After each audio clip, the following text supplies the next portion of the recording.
Voilà, bonsoir à tous, que Dieu soit loué. Amen. Et que son nom à lui soit glorifié ce soir. Amen. Voilà, c'est encore une joie qu'on se fait de se réunir autour de la parole de Dieu. Amen. Alors, j'ai la voix un petit peu qui ne suit pas trop. C'est là où on voit ce que dit la Bible, vraiment. La nature humaine est vraiment une faible plante. Amen. Nous sommes fragiles. C'est vrai.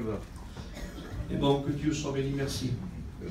On a fait une réunion hier soir, on a fait notre réunion cet après-midi. Amen. Et c'est la 3e réunion. Mais moi, je crois en Dieu, amen, qu'il nous surprendra toujours par sa parole. Amen. Amen. Avec Dieu, vous savez, ce n'est pas, ça se stagne pas. Ce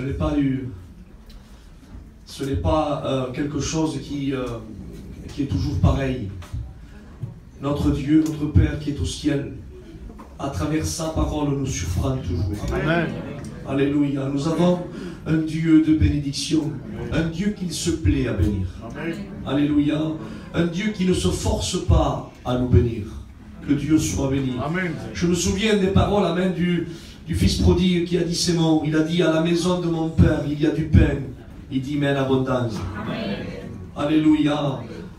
À la maison de notre Père, on peut ouvrir, amen, tous les tiroirs. On trouvera toujours quelque chose. Amen. Alléluia. Amen. Vous savez, il y a eu des fois qu'on a ouvert des fois les tiroirs chez nous.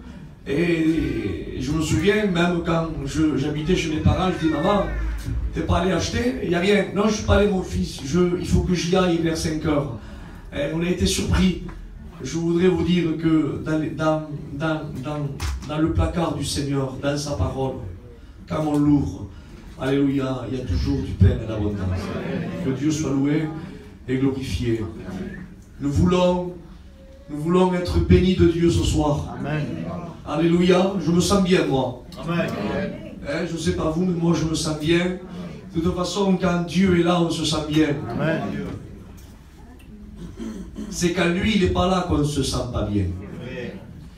Vous savez pourquoi l'enfer est l'enfer?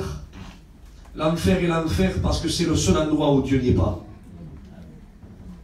Quelle tristesse pour celui et celle qui ne ressent plus Dieu dans son cœur.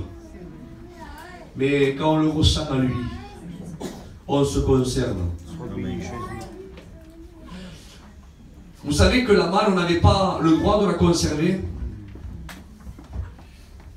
Quand on essayait d'en prendre un peu plus que notre portion journalière, dès qu'on essayait d'en prendre un peu plus, elle pourrissait.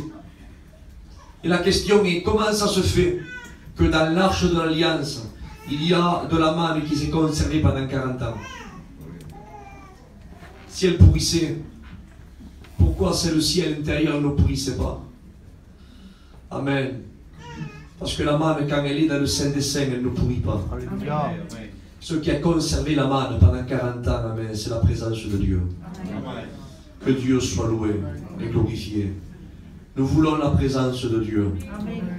La présence de Dieu est inimitable. Amen. Et on la veut ce soir. Amen.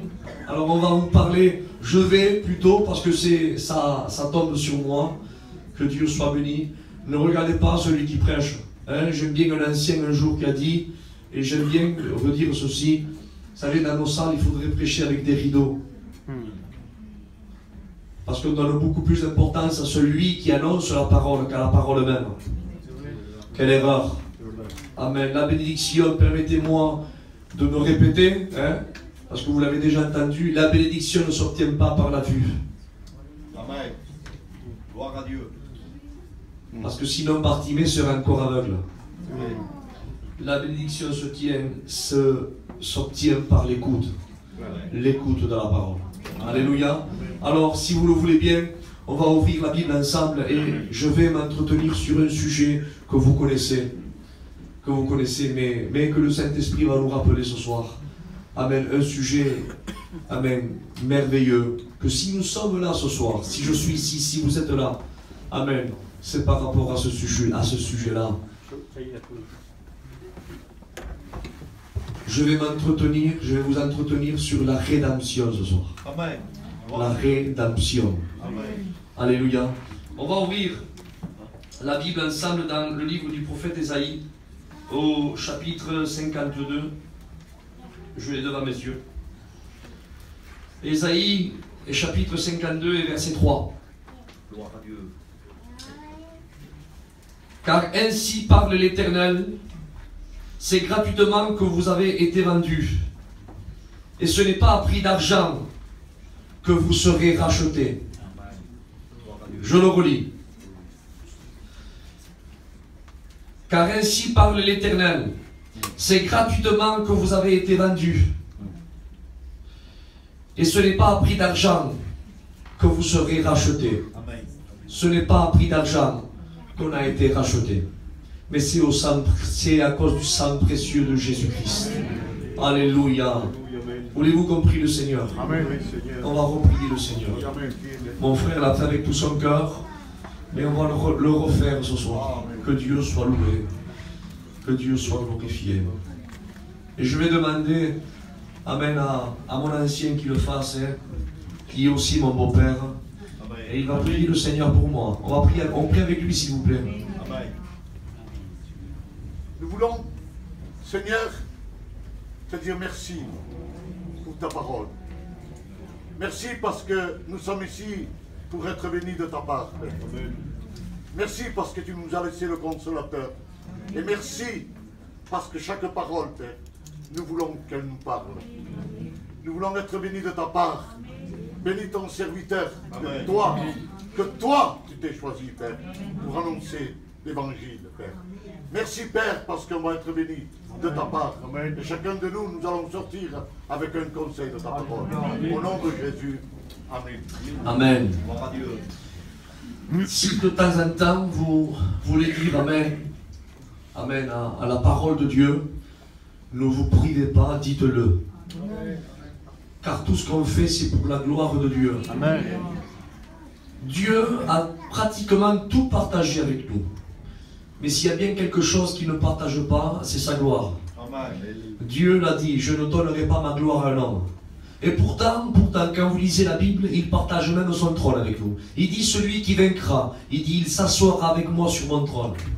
Il partage le trône, il partage, on est cohéritier avec Christ. C'est déjà pas mal, même le trône. Ce que Satan a toujours désiré posséder, hein, lui il a dit, je monterai, je m'assoirai. Et Dieu lui a dit, tu y descendras. Et bien l'église de Jésus-Christ, mais ton nom. Amen.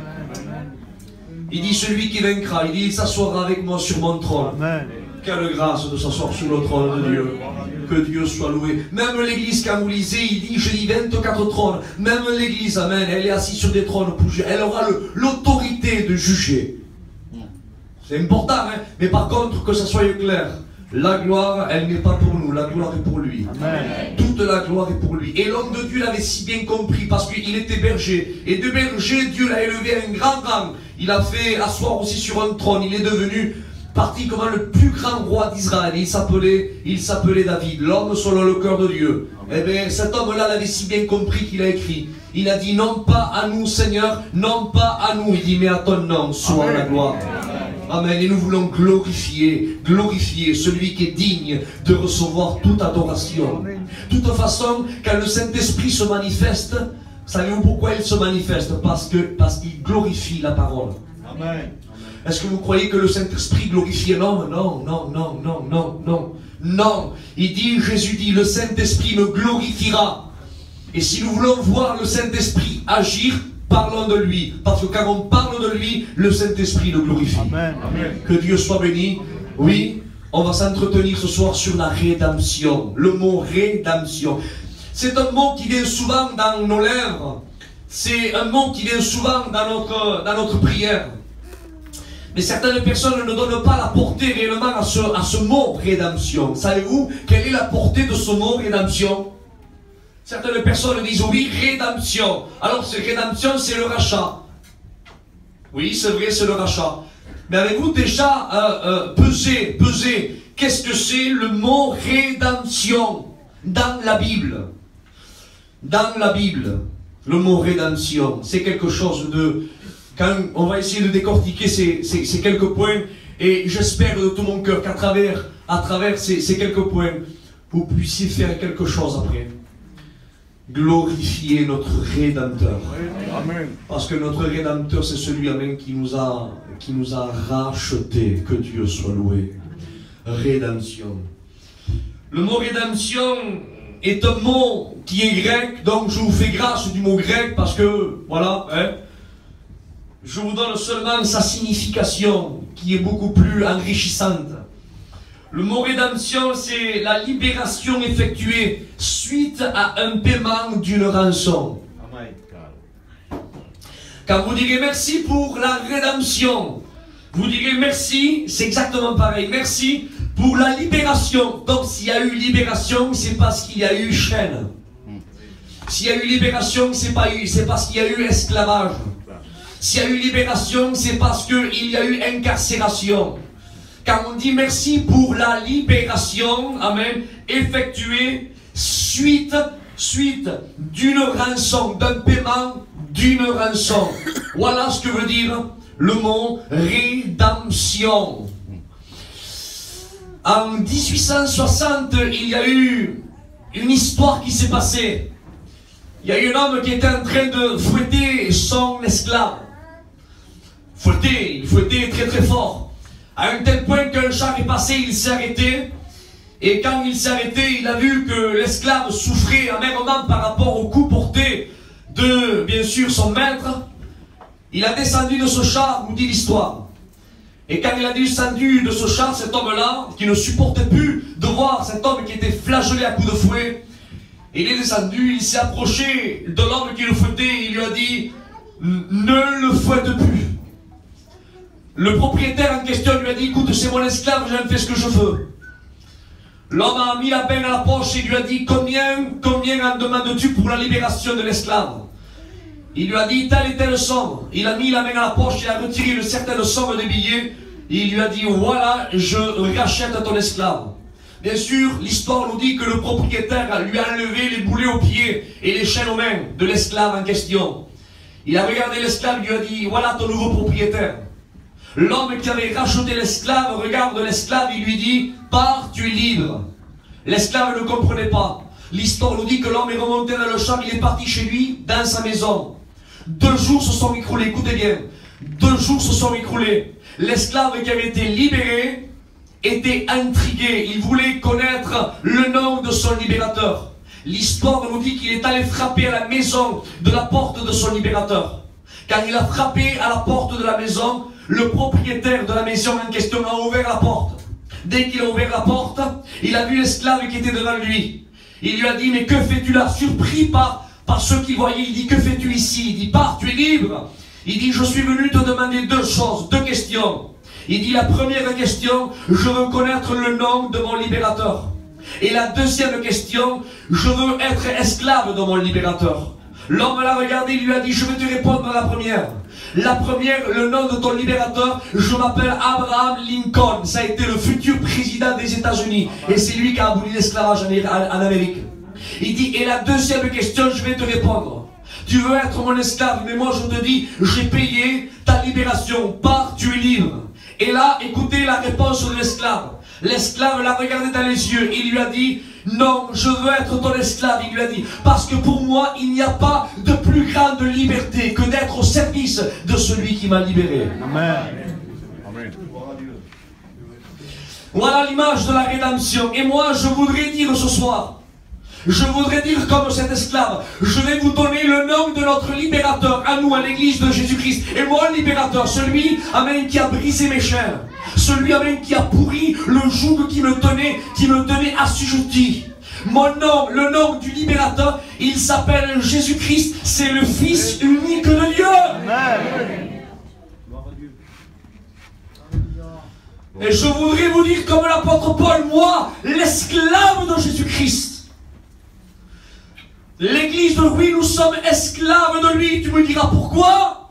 Parce qu'il n'y a pas de plus grande liberté que d'être esclave de celui qui nous a libérés. Amen. Amen. C'est notre vaillant héros. C'est notre Seigneur Jésus-Christ, le Fils unique de Dieu. Amen. La loi du rachat. Vous trouvez ceci dans le livre des Lévitiques au chapitre 25 et au verset 47. Vous le lirez chez vous. Il est question de la loi du rachat. Ce n'est pas tout le monde qui pouvait racheter l'esclave. Si Abraham Lincoln a pu racheter l'esclave en question avec une certaine quantité d'argent, dans la Torah, on n'exerçait pas le rachat de la même façon. Il fallait correspondre aux critères pour racheter quelqu'un. Et j'ai essayé de regarder et j'ai trouvé 4 points. Peut-être il y en a plus, mais moi j'en ai trouvé 4.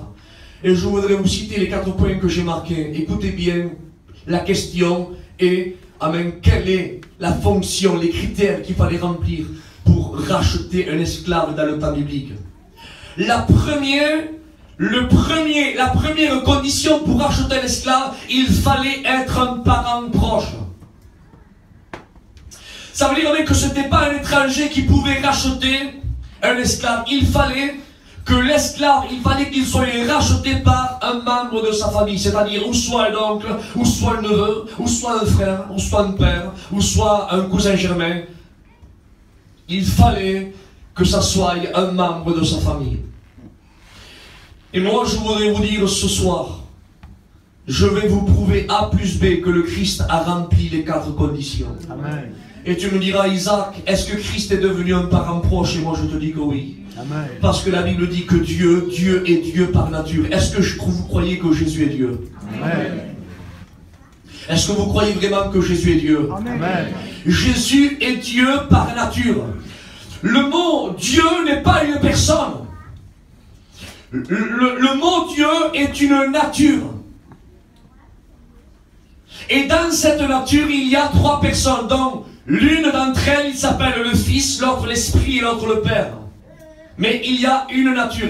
Et la nature de Dieu, la Bible dit que Dieu, par nature, habite une lumière inaccessible. La Bible dit que Dieu est esprit.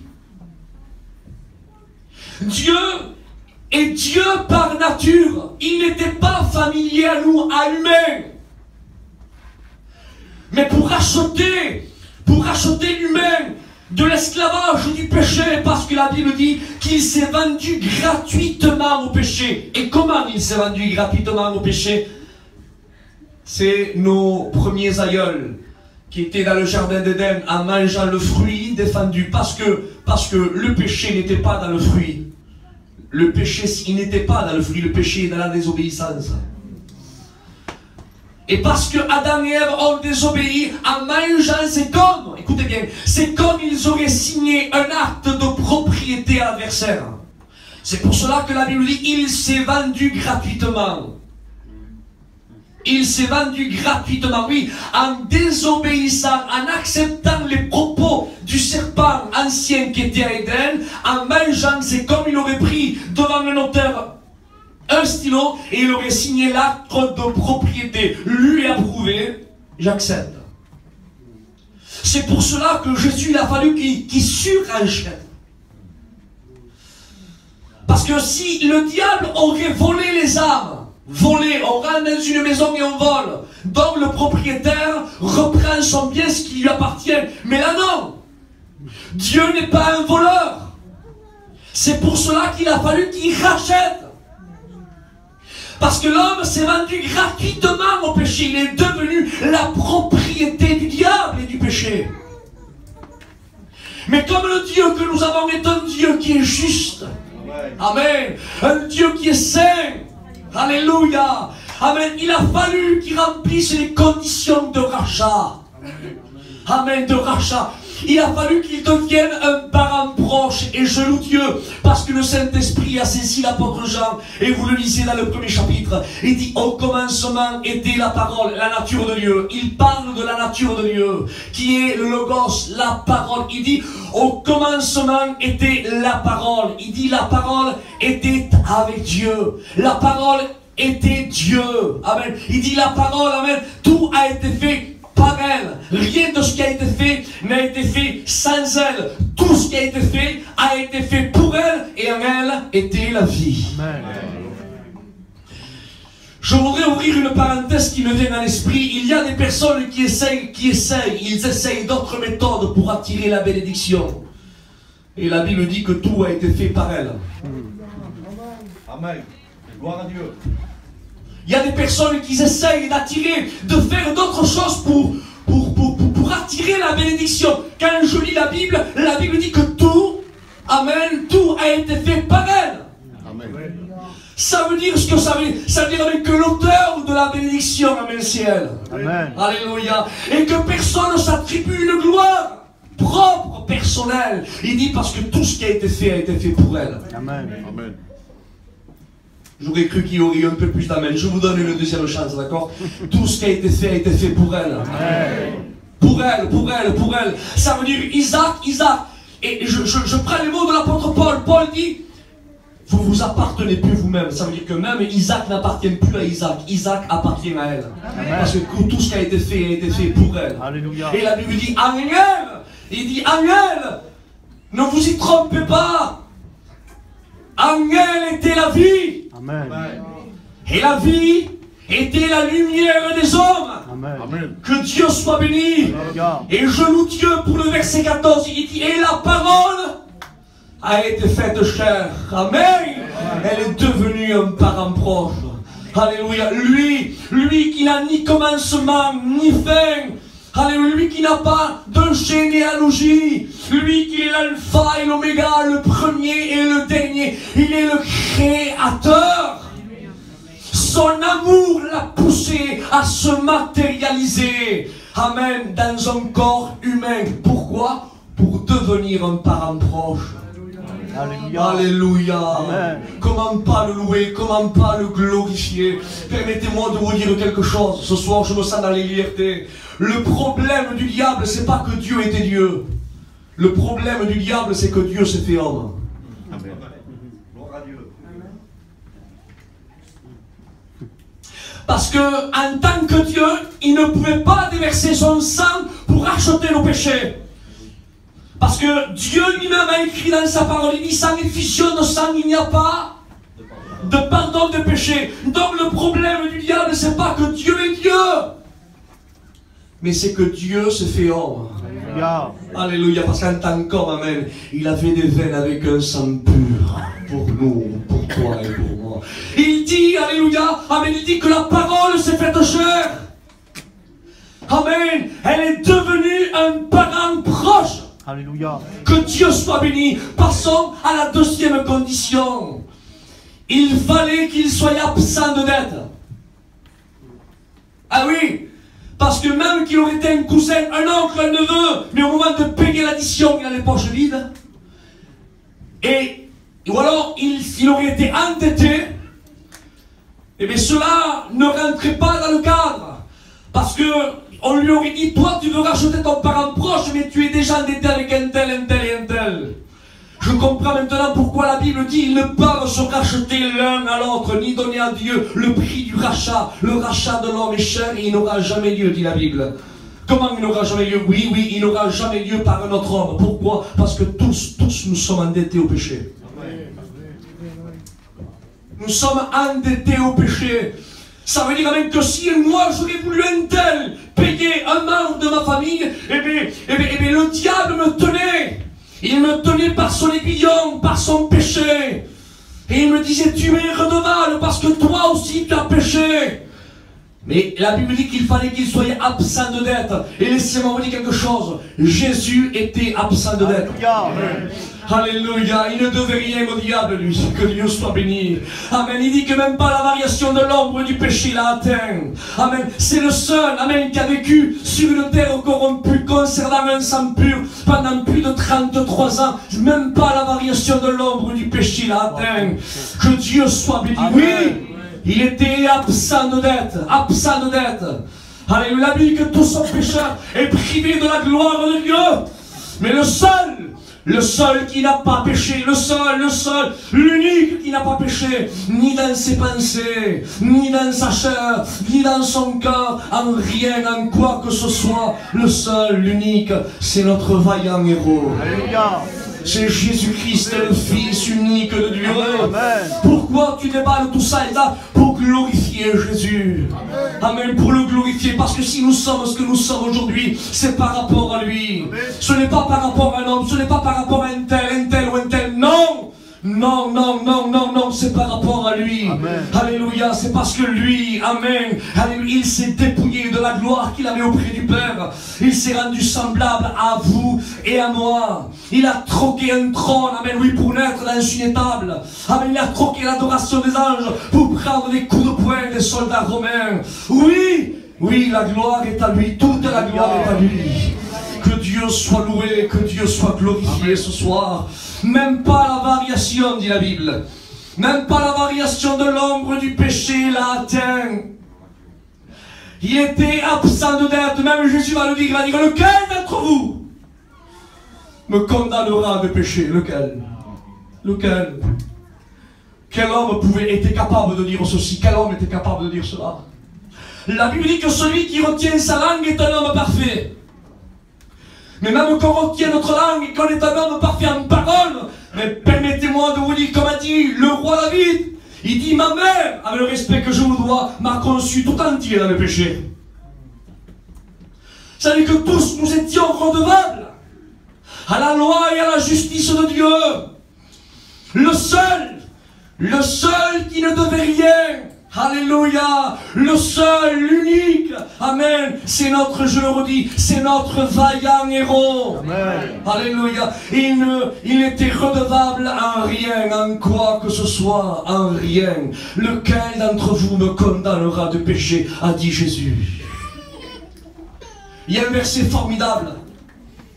Dans Jean au chapitre 14, au verset 30. Il dit ceci, il dit, car le prince de ce monde vient et il n'a rien à moi. Il dit ça aux disciples. Amen. Et j'ai pris le texte de il n'a en grec. Ce mot-là, il n'a. Quand Jésus dit, le prince de ce monde vient et il dit, il n'a rien à moi. Le prince de ce monde, il n'a rien à moi. J'ai voulu savoir la portée de ce mot, il n'a. Il n'a. Vous savez qu'est-ce que ça veut dire ce mot il n'a en grec? Cela veut dire tenir ou alors détenir. Et quand on comprend, amen, le texte, quand on donne la signification de ce mot il n'a en grec, tenir ou détenir, on comprend maintenant la portée et la valeur du texte. Jésus dit aux disciples, il dit, le prince de ce monde vient, mais il ne me détient et il ne me retient de rien.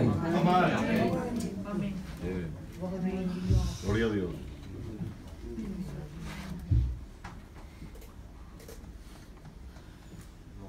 Il ne me détient de rien. Amen.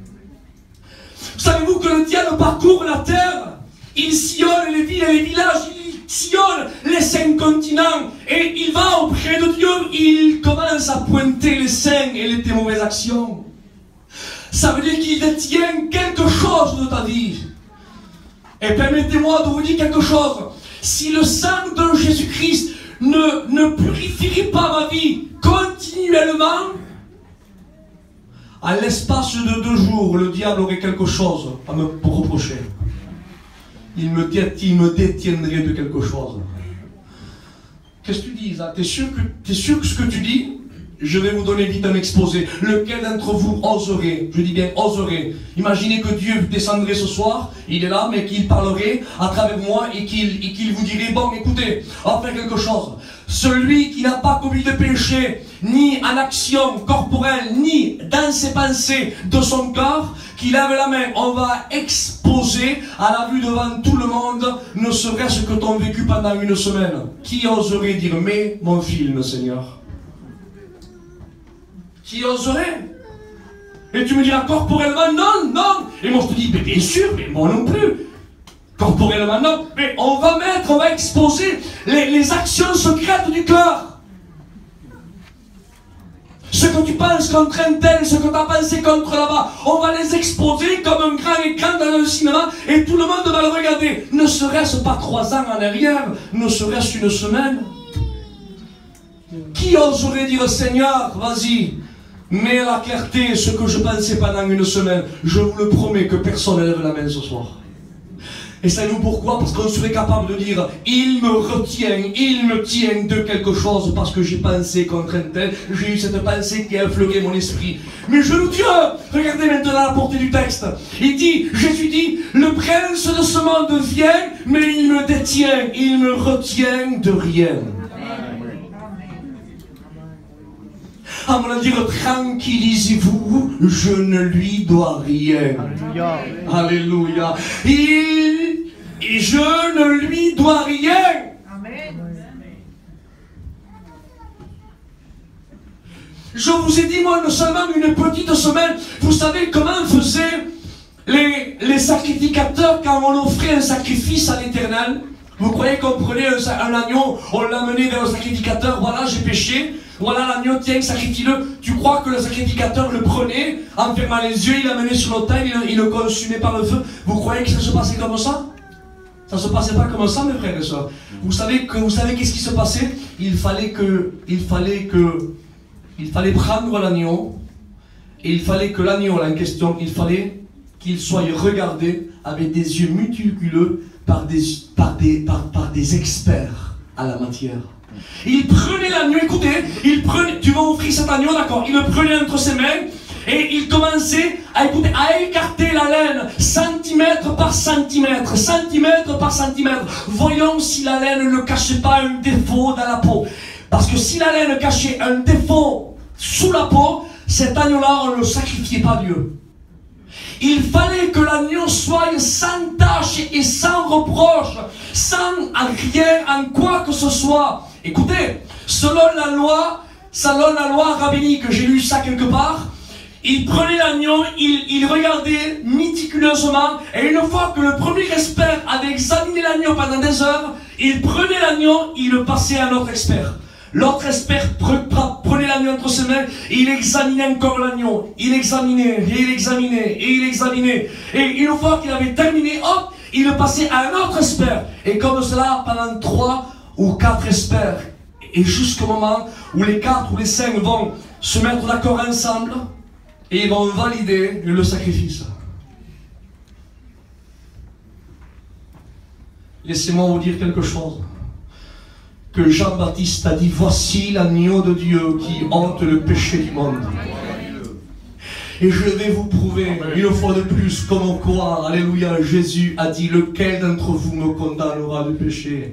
Et il dit, Satan, le prince de ce monde vient, il me détient, il me retient à rien.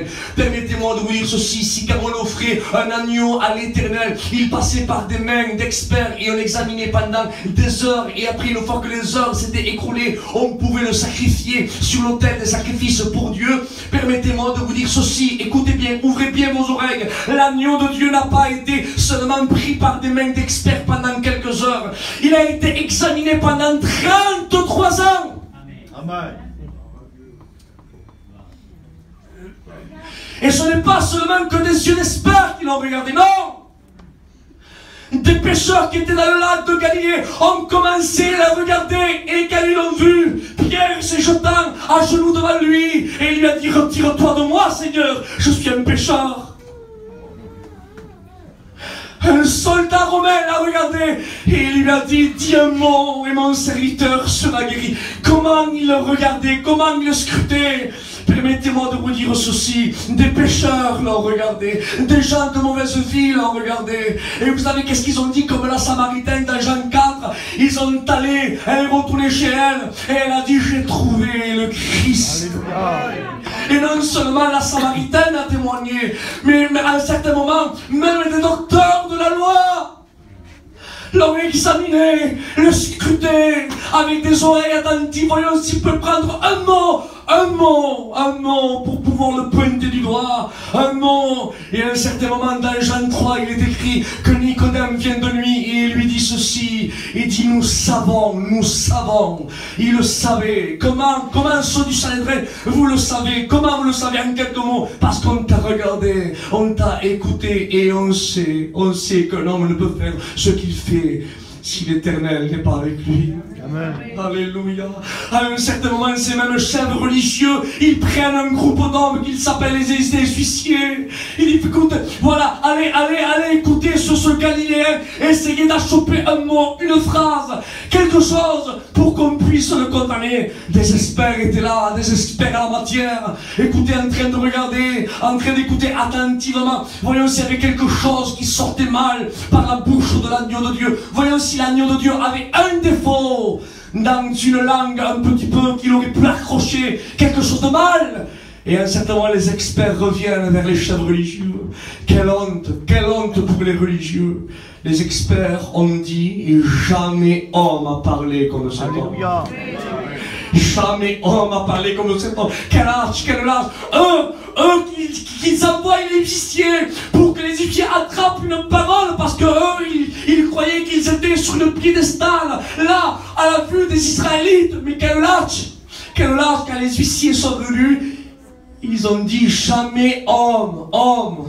Et prenez-le comme vous voulez, même que vous avez la tiare, même que vous avez les phylactères, et même que vous êtes les docteurs d'Israël, et même que vous avez les tuniques, et tous, et les lanières, et tout ce que vous voulez, et les belles prières, et les dîmes, et les jeûnes multipliés. Vous êtes inclus à l'intérieur parce que vous êtes des hommes. Jamais homme a parlé comme cet homme. Que Dieu soit béni et que Dieu soit glorifié. Oui, ils ont regardé l'agneau non seulement quelques heures, mais ils l'ont examiné pendant 33 ans. Alors je récapitule, des païens l'ont regardé, des pécheurs qui étaient dans le lac de Galilée l'ont regardé, des gens de mauvaise vie comme la Samaritaine l'ont regardé, des docteurs de la loi l'ont regardé, un soldat romain l'a regardé, oui, tout le monde l'a regardé. Et à un certain moment, on prend l'agneau de Dieu et vous savez qu'est-ce qui se passe? On l'amène devant un chef qui s'appelait Ponce Pilate. Et Ponce Pilate, l'ayant dans sa loge, il commence à l'interroger, et on ne sait pas, on ne connaît pas le temps qu'il a passé avec lui, il l'interrogeait, là, tête à tête avec lui, il examinait, il écoutait, et à un certain moment, quand il termine la conversation, il prend Jésus, il va dehors, vous savez qu'est-ce qu'il dit? Il dit, je ne trouve en lui rien. Amen. Gloire à Dieu.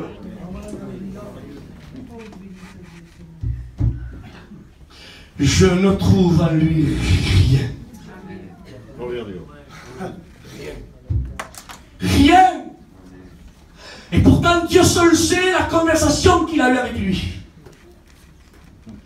Lui qui était un représentant de la vérité, il lui a foutu une correction dans ce domaine-là. Il dit quiconque aime la vérité, écoute mes paroles. À mon avis, tu es un représentant de la vérité, mais tu vas te laisser tordre par des corrompus.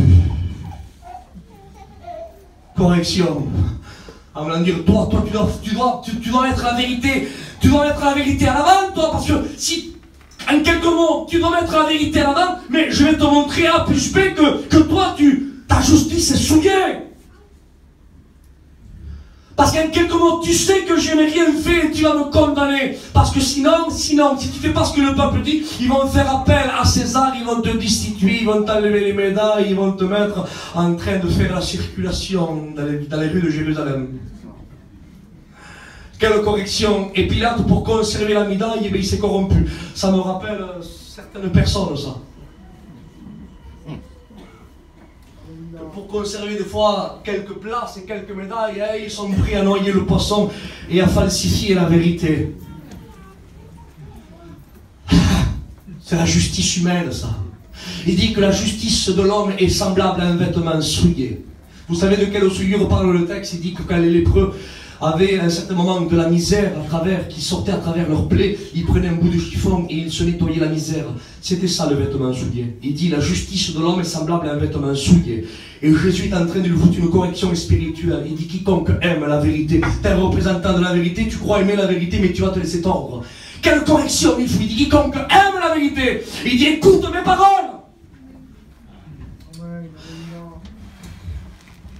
Normalement, ça aurait dû l'hériter à lui. À un tel point, en tête à tête, il lui dit ne sais-tu pas que j'ai le pouvoir? Et la vérité lui réplique. Il dit quoi? Il dit tu n'aurais sur moi aucun pouvoir. Ah, il s'élève et dit oh, la platitude n'aurait sur moi aucun pouvoir. Ne gonfle pas la poitrine. Mais quand la parole sortait de la bouche de Jésus, c'était des paroles percutantes. À un tel point que Pilate est sorti dehors. Amen. A regardé la foule et il lui a dit, je ne trouve en lui rien. Rien. Que Dieu soit béni, que Dieu soit loué. Oui, absent de dette, même Ponce Pilate, amen, a trouvé en lui rien. Que Dieu soit loué et que son nom à lui soit glorifié. Rentrons dans le 3e maintenant. Il fallait qu'il le veuille.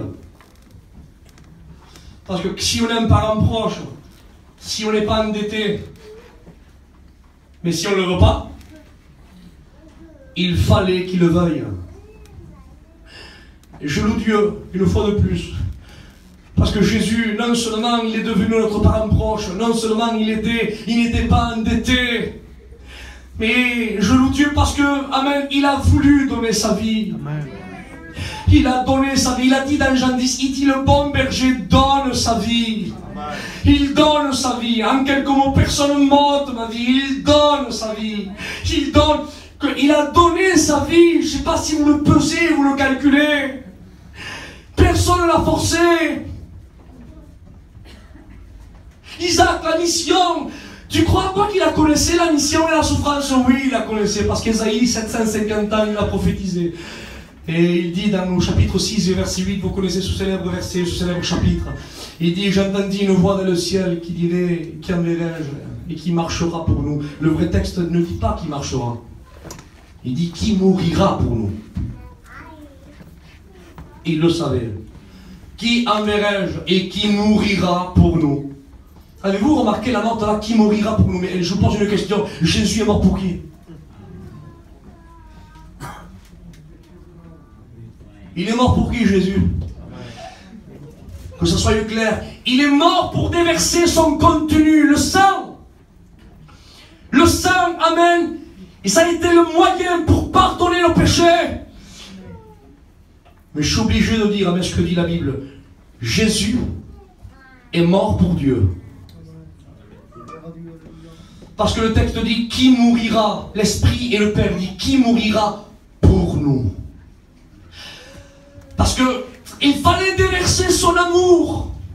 Alléluia. Pour nous attirer. Il dit ici, le Fils de l'homme était élevé entre ciel et terre. Alors il attirait tous les hommes à lui. Ça c'est son amour. Dieu a mis le comble à son amour. Amen. Alléluia. Oui, mais il fallait payer. Parce que le rachat était à payer à la justice de Dieu. Amen. Amen. Alléluia. C'est pour cela, amen, que Dieu s'est donné. Jésus s'est donné pour Dieu. Il s'est donné pour Dieu. Il a été l'encens pour Dieu. Il a été la rançon à la justice de Dieu.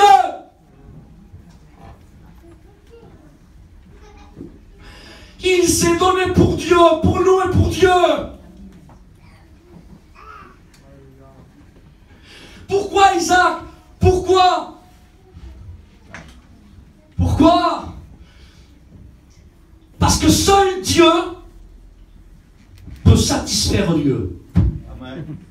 Gloire à Dieu. Seul le parfait peut satisfaire le parfait. Amen.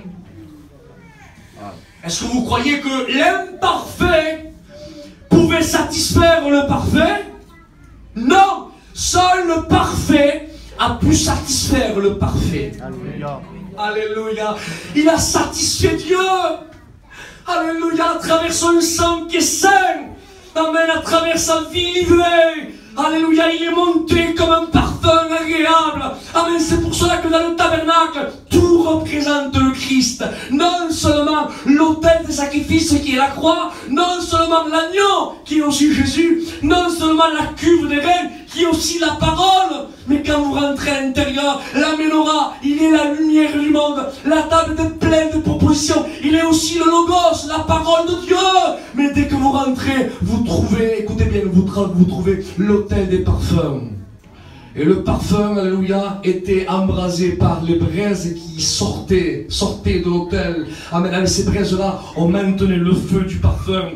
Et écoutez, l'autel des parfums, c'est ce qui était le plus proche du tabernacle, le plus proche des saints des saints. Laissez-moi vous dire quelque chose, que Jésus, non seulement il a été l'autel des sacrifices, Amen. Il est aussi la cuve des reins, mais il est aussi la menorah, il est aussi le platane des pains de proposition, mais il est aussi l'autel des parfums. Amen. Et son parfum à lui, il est entre ciel et terre. Amen. Et il a dit, Père, pardonne-leur, car ils ne savent ce qu'ils font. Seul le parfait a pu satisfaire le parfait. Amen. Il a été et il est l'autel des parfums. Amen. Amen. Que Dieu soit béni et loué ce soir. À son nom soit toute la gloire. Oui, oui, il a voulu donner sa vie. Personne ne lui a ôté la vie. C'est pour ça là qu'il lui dit à Pilate. Pilate lui dit, ne sais-tu pas que j'ai le pouvoir? Et Jésus lui dit quoi? Il dit, tu n'aurais sur moi aucun pouvoir. Donc, en dire, tu me prends ma vie. C'est pas que tu me prends ma vie, c'est que je donne ma vie. Amen. Alléluia. Il y a un passage qui m'a beaucoup interpellé, c'est quand vous le trouvez dans le livre, bien sûr aussi des évangiles, à un certain moment, quand il est au pied du mont des Oliviers, il y a un jardin qui s'appelle Gethsémane.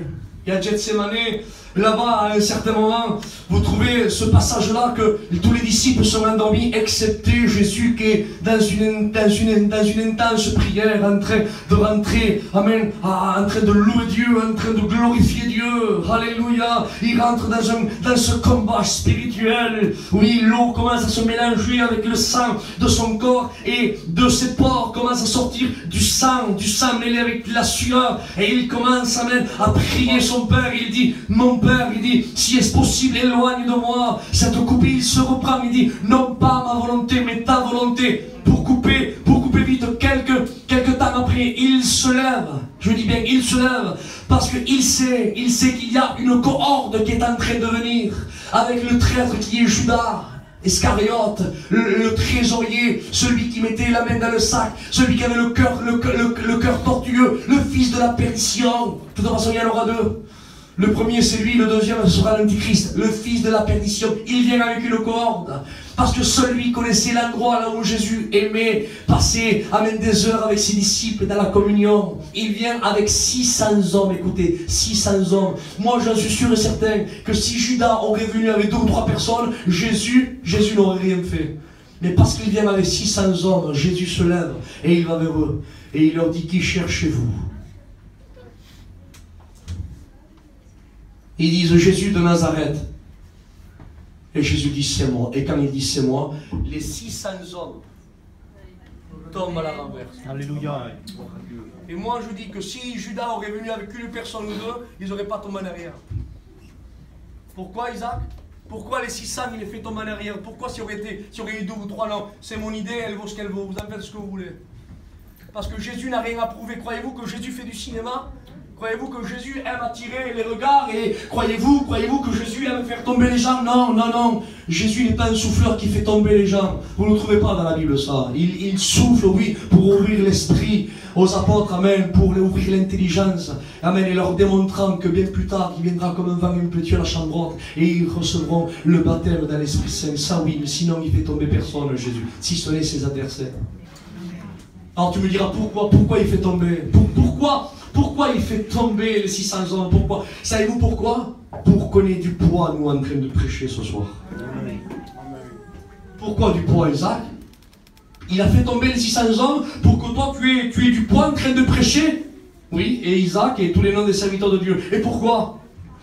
Parce que si Jésus n'aurait pas fait tomber les 600 hommes et qu'il aurait dit « Qui cherchez-vous? Jésus de Nazareth ?» Il aurait dit « C'est moi », il serait accaparé de lui, il aurait trié, enchaîné et il aurait crucifié. Aujourd'hui, nous, on pourrait dire « Oui, le Seigneur a donné sa vie ». Et peut-être certains hommes se lèveraient et ils diraient « Non, non, non, non, non, non, il n'a pas donné sa vie, non ». Les 600 hommes se sont saisis de lui. Mais comme Jésus est omniscient, il connaissait cette réunion de soir. Pour me donner à moi et à tous les serviteurs du poids dans la prédication. Amen, pour qu'on puisse dire nous, personne ne lui a ôté la vie, non, il a donné sa vie. C'est pour cela qu'il a fait tomber les 600 hommes en quelques mots. Regardez, il y a 600 hommes qui viennent s'accaparer de moi, mais moi, voyez, je ne pars pas, voyez, et je vais vous démontrer comme quoi vous vous saisissez pas de moi. C'est moi qui donne ma vie. Il dit un mot, il dit, qui cherchez-vous? Jésus de Nazareth, il dit, c'est moi. Et quand il dit c'est moi, les 600 hommes tombent à la renverse. On dirait que Jésus dit, voyez, un mot et vous tombez à la renverse. Si je veux maintenant, je pars. Et vous ne m'attrapez pas. Je vous donne la deuxième chance, mettez-vous debout. Et il se lève, et quand il se lève, il leur dit, qui cherchez-vous? Il dit, Jésus de Nazareth. Il dit, c'est moi. Et il donne sa vie. Amen. Que Dieu soit béni en quelques mots. Amen. Vous ne prenez pas ma vie, je donne ma vie. Avez-vous remarqué l'autorité de la parole? Amen. La puissance de la parole. Il dit un mot. Il dit c'est moi. Et quand il dit c'est moi, amen, les puissances ténébreuses et tout ce qui est antichrist, anti-biblique, tout ce qui est chaîne et tout ce qui est vraiment anti-évangélique, il y a la puissance de l'autorité de la parole. Avez-vous remarqué l'impact qu'il y a dans la parole? Amen. Il n'y a pas une autre autorité que la parole. Alléluia. Il n'y a pas même une autre efficacité que la parole. Jésus ne s'est pas mis à chanter. Jésus ne s'est pas mis là à dire à Pierre, Pierre, lève-toi, André, lève-toi, venez, tapez là, je sais pas, je jouais de la flûte ou du tam-tam, je sais pas, prenez là de la guitare ou le violon, allez-y. Non, il n'a pas dit ça. Un mot il a dit. Un mot, il a dit c'est moi. Et quand il a dit c'est moi, quelle autorité émane de la parole? Amen. Quelle autorité il y a dans la parole, amen. Une parole, amen, les 600 hommes sont tombés à la renverse. Permettez-moi de vous dire ceci, je te le promets devant Dieu. Je sais pas la corde qui est en train de t'entourer. Je ne sais pas les chaînes qui sont en train de te lier, ni le joug que tu portes dans ton cou. Je te le promets, je prends l'Esprit Saint à témoin. Et les serviteurs attestent ce que je dis. Et je suis une seule voix avec mes frères ce soir. Et on vous dit la même pensée, ce que dit la parole de Dieu. Il n'y a pas un autre moyen, oui, que de renverser la corde qui t'entoure. Amen, que par le moi de la parole. Si tu écoutes le moi de la parole ce soir, je te le promets, la corde qui t'entoure va tomber. Les jougs vont être brisés. Les chaînes, amen, vont être détachées. Les prisons, amen, les livres, ils vont être libérés. Amen. À travers l'autorité du moi de la parole. La parole de Dieu. Alléluia. Amen. La rédemption. Être un parent proche. 2. Être absent de dette.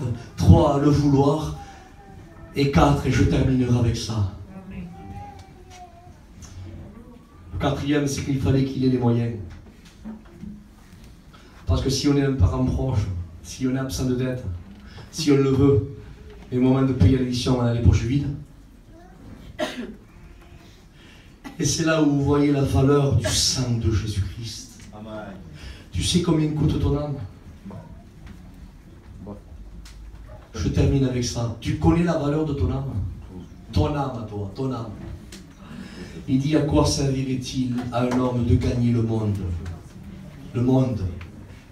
Il dit, si perd son âme. Ton âme, en quelques mots, tout ce qui est renfermé dans le globe terrestre, n'a pas assez de valeur pour ajouter ton âme. Et c'est là où maintenant, amen, où on va glorifier Jésus à travers son sang. Amen, pour évaluer le sang de Jésus, il fallait qu'il ait le moyen. Jésus, pour cela, je crois qu'on pourrait on pourrait se mettre debout. Amen. On va se lever de notre chemin.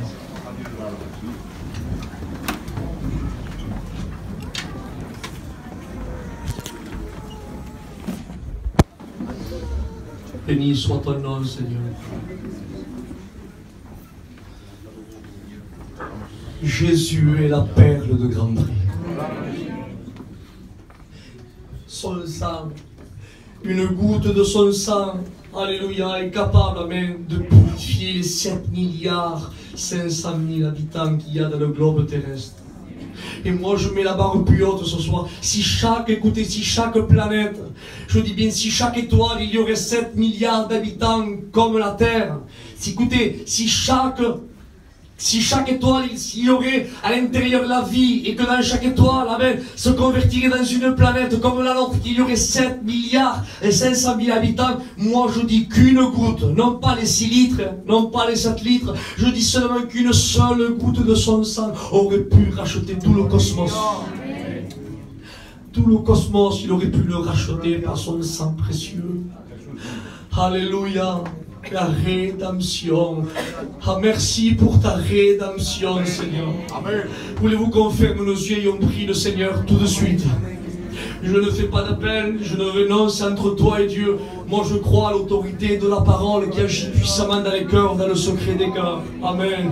Si tu veux, amen, que la parole, amen, agisse dans ta vie. Alléluia. Amen. Alors, quel que soit ton nom, quelle que soit ton ethnie, quel que soit ton rang social, quel que soit ton vocabulaire, je n'en sais rien à voir, quel que soit qui que tu es, qui que tu sois. Amen.